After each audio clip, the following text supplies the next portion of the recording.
Yes, back on the row machine again, and this time I'm following the advice of, well, not advice, suggestion. I'm gonna wear the two trackers I'm comparing, on the same wrist, my left wrist, although this one's a little loose. So it's Falcon versus Fenix, but also for another video, I need heart rate data from the Fitbit, so I'm wearing that one, and then I'm stuck in the Apple ecosystem like millions of others, so I'm also wearing that one. So we'll see, yeah. And then I'm gonna quickly document the steps because I wanna know which tracker yields the most steps during a row machine workout. I'm gonna try to go 10,000 meters. I think that should be a good workout. And for fun, we're gonna document it on this thing that I've been testing, the Kindle Scribe. Where's that little power button? Blip. And yeah, this is a book I'm reading, The Paradise Planets. It's very good, I highly recommend it. Notebooks, and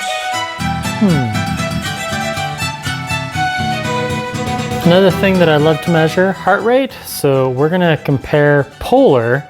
We're gonna have polar as the baseline when we compare the Fenix versus the Falcon. Now I did it last week, and yeah, I know that's kind of gross, but that's the best way to get the context. Woo, that's cold. Ah, there we go. Now watch how fast this connects. Oh man, I have to be a premium member. There we go, I found a free one. Sounds good. Start workout. Bluetooth accessories. Come on, Polar. Unless the battery died. I really hope the battery did not die. There it is, Polar H10. Connect. Strap in, and here we go. Slight change in the audio. Wearing a wired mic while you're rowing. No bueno. So Polar, 105 heart rate. Garmin, 110. Falcon, 93. Okay, Polar, 111. Garmin, 109. 94 on the Falcon. And I've worn it on, I've worn it on the underside of my wrist before. And on the regular side of my wrist, it doesn't seem to matter. It's just really slow to get that initial heart rate.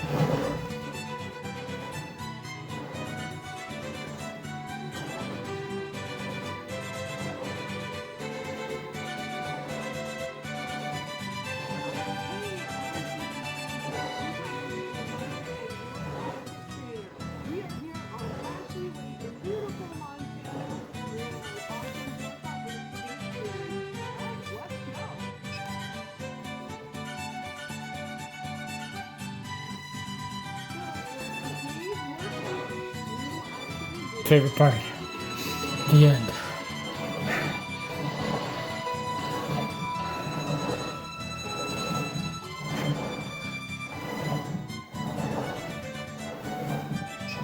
And cool down.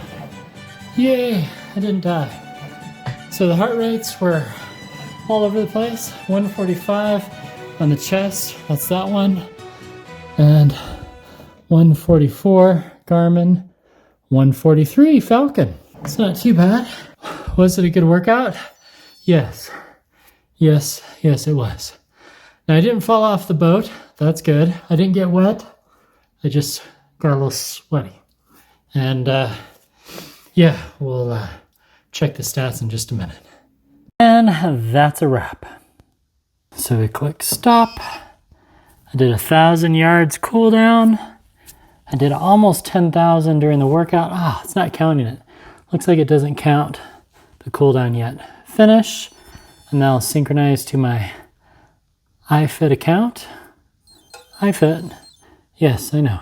Thanks, Garmin. And finish. Stroke rate 39, what? Well, I speak for myself, that was a good workout, and I drank water the entire time.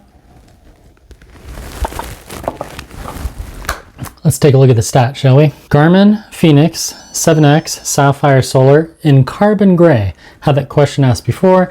And then this is the only Falcon they make right now. It's just called the Amazfit Falcon in titanium silver with the red stripe. 110, 109, not that bad.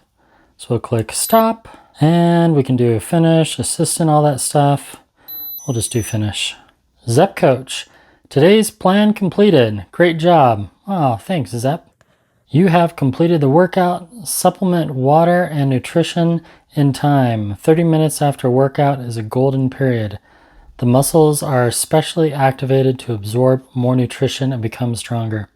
I agree. Training effect. All right. Full recovery time, 30 hours. Rowing, total stroke. All right. Details of the laps during the workout. And that's it. And Garmin, stop. And then while you're working, you have heart rate, stroke count. Both these are quite similar in the data. And I'm going to do a recovery HR just for fun. Yeah, that sounds good. See you in 2 minutes. And there we go. Recovery HR, a 12. All right. And save. 946 strokes. Okay. Time, 46 minutes. Nice graph of heart rate. Oh, that's telling me that my chest strap battery, my Polar H10, is low in battery. Nice. Thanks, Garmin. And HR zones. Nice. Your activity is ready to view. Thank you for interrupting my video. Base rate. Wow. What was that recovery? 37 hours? Where are my glasses? Yep, my eyesight was right. 37-hour recovery time. Awesome. I get to take tomorrow off. And that's it. And the nice thing is we can always scroll back down and go to training. It says maintaining, recovering as expected. Your recovery needs are high. It's a good idea to take it easy today. All right, thanks, Garmin. So 37 hours. We scroll on down to workout status.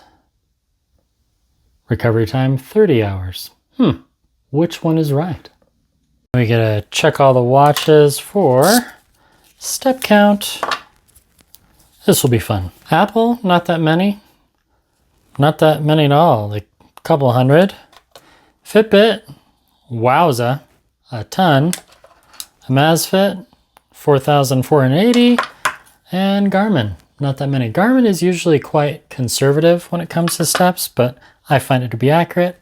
Math time. Well, the data was not exactly what I expected. Fitbit way ahead, 1,769 steps during that 40-minute workout.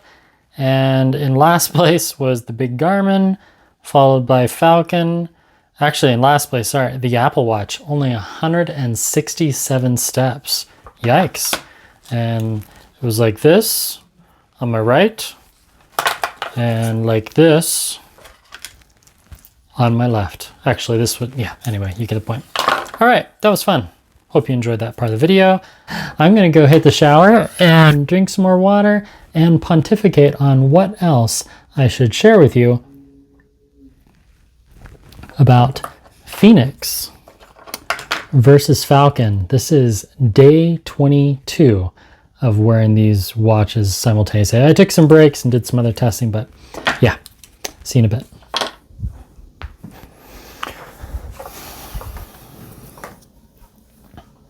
And the next morning, so now we're on day 23, slept with both watches and 2 others. This is the Fitbit Sense 2, Apple Watch 6, but really we're talking just about the Garmin Fenix and this Amazfit Falcon. So let's give my skin some rest. Ah, that's better and lighter.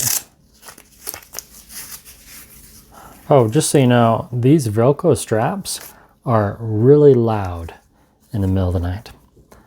So let's talk about sleep real quickly, and then I'll talk to you about the pros and cons of both of these watches, and we'll go into some more detail of that rowing machine workout that we get from the apps.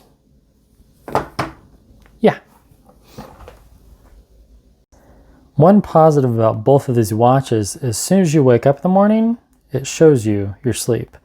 Now, I don't know why it thinks I only slept 2 hours and 44 minutes, but I think we can correct that and I'll show you how. Whereas with the Garmin, depending on when you wake up, you get this really fun morning report. So it says good morning. The picture's similar but different because it changes with the date and the weather and clouds versus snow. Kind of cool. Then you just scroll down, or if you just wait, it'll automatically scroll through the different data points. So we have ready for the day, recovery. It says I could run a 8-10 kilometer mile. All right. Next it's going to show sleep. We'll just scroll through. Interrupted. Bummer. And if I click on this button, it gives me the detail. So I have the sleep score, quality fare. Looks like I woke up too many times. And yes, I went to bed too late. But, you know, deep sleep, REM, that's good. Awake for almost an hour, and that's about right. You slept long enough, but you spent too much time awake. You may not feel well rested today. And then you click back and it goes back to the report. So 26 milliseconds. Yeah, I've had better. And the weather and intensity. So I need to do a really short workout today. And steps goal, 10-day streak. That's pretty cool. Busy today? Don't worry, you got this. And then that's it. And then you can also drill down and see your sleep again. But the morning report, yeah, it's gone. And there's no morning report here. But let's focus on the sleep. So here's the app that's tied to the Amazfit. And here's the drill down and the details. You can expand the sleeping graph, which is really cool. And you can hold your finger down and it shows you heart rate and breathing rate. So that part's really cool. I like that. So we'll click here in the little details, little hamburger thing. Do you see that? Right there. And then edit data. So I just need to change this to 12:20. I believe that was the time. Yeah. And save. So I went from a really low score to still a poor score and sleep score. Last night you did not get enough sleep, which can impact how much deep sleep you get, but still time of sleep. I think what's happened is because I'm wearing both watches, this one is not getting a good heart rate reading, and that's affecting the sleep quality. That's too bad. That took a few minutes, tabulating all that data. Really what it comes down to is Garmin has been making watches for like 15 years longer than Amazfit. And that really shows. One, and not just the accuracy, but also the consistency. And when you're looking at data between the watch and the app, there's also a huge thing is continuity. And continuity, consistency, they're both similar, but a lot of times for our Amazfit, you see things on the watch and then they're gone the next day. So the tracking and the analytics just is missing. Garmin is more refined, and it's going to take Amazfit another couple years to catch up to the accuracy and consistency. And yes, this watch is more expensive, but I've also compared it to the Garmin Venue 2 Plus, which is actually less money than the, the Falcon, and it's still just as accurate as this one. You're getting more functionality with this beefier Fenix, and you get the cool LED lights, and I mean, yeah, you get white light, you get the red light. It's just really cool. And you also have a sapphire screen. They both have the sapphire screen. I'm just gonna leave that red light on because that's just fun. There's also the flights of stairs, and this really bothers me. When it comes to counting stairs, yeah, there's lots of Garmin devices. Suunto does not count flights of stairs, just for your information. But both of these Garmins and most of the Garmins that I've worn my entire life have counted flights of stairs. This watch, so if you scroll down and you go to the activity right there, so there's your activity card, and then you scroll all the way down the bottom. Oh, we missed it. Right there, do you see the little flights of stairs? And that counts the stairs. However, go ahead and search through the app. If you can find it, I'll send you a free gift. It's not there in the app. The other thing that bothers me, if you notice, you have this nice activity. You have your steps, you have your fat burn time, you know, active calories, and you have your stand. Where's that same card in the app? It's not there. So that right there, that really bothers me. The other thing, the breathing. Okay, so you can do right here, keep calm and concentrate on your breathing, and it walks you through a nice breathing exercise, which is very helpful. And there's a little bit of vibration. That's hard to show through the video, but it does. And then it gives you some input after you're done, but it doesn't log it. So it shows it, it's logging something, it's doing some analysis, but that's not kept track anywhere in the Zepp Health app, but it's quite pretty. Now, on the other hand, Garmin has these really cool breathing techniques that you can go to, and whatever you do a breathing exercise, it guides you through, it does a quick little prepare session, and all that's logged in the app. So bring focus to your breath. So I'm gonna finish these two and I'll show you the results. Oh, calendar appointment. Now start all over again. Okay, we're gonna have to put this in. We're gonna have to turn Bluetooth off apparently. That's lame. There we go, Bluetooth is off. Let's try that again. And the workout's done. Let me show you what it displays. So it says highly matched compared with design breathing rhythm, 87 down to 78, heart rate change. And then if we leave that, yeah, that's it. So we'll go back to breathing. Yeah, I can't really change it. I forgot to mention this earlier. So the row machine, really off. It thought that I had a stroke count of 370 over 40 minutes. Yeah, I don't think so. And when we go to Garmin, 946 strokes. So not even close. And then this is the breathing data that you get with Garmin. You have the average respiration, and it logs it as a little mini workout. Total stats, your breathing, max heart rate, average heart rate, stress change level. Really useful. And I mean, I think all that's there captured by the Falcon, they just didn't log it. Another missed opportunity by Amazfit. So during the breathing exercises, you get these nice guided graphs, tells you to breathe in, breathe out, hold your breath, and you can hear the vibration. The vibration motor on this Garmin or the Venue 2 Plus, much stronger than the Falcon. And as soon as it's done, you get that cool animation. Practice regularly to save, and save. So it saves from the watch, quickly synchronizes it to your account, average heart rate, respiration rate, max heart rate, all that fun stuff. So when it comes down to it, they're both smartwatches and they're both pretty good. And this is the Remarkable 2 electronic ink tablet, because I know I'll get questions about it. So I wore both watches on my left wrist all day. Day number one, what I'm going to do is, instead of the top down, you'll just see the text on the screen. So day one, the max heart rate, boy, somehow Falcon thought I had a 137. I trust Garmin's 112. The low heart rate, a few beats off.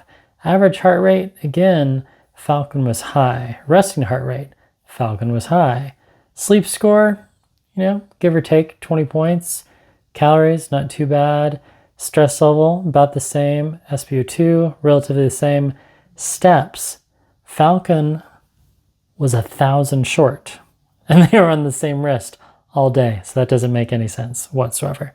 Day 2, or day 22, which was yesterday, max heart rate, again, Falcon, 20 beats higher. It makes no sense. Low heart rate, difference of 4 beats. Average heart rate, quite a big difference. Now, Garmin doesn't really do the average heart rate, they do average resting, so I think that's why the numbers are off. Sleep score, almost identical. Calories, really close. Stress, for some reason, Falcon was a little lower. I actually don't really use the stress monitors that much, but some people might be interested, so that's why I put them in there. And then the steps, again, 1,200 lower than Garmin. And if you've skipped around, Garmin can be quite conservative, but right on line with Apple. And so Apple and Garmin, I think they're about the same when I've compared them year after year. Fitbit, always higher, anywhere from 15 to 20% higher. And then flights of stairs, 19 tracked by the Fenix, and 1 or 0, but I don't remember because they're not, I can't search them.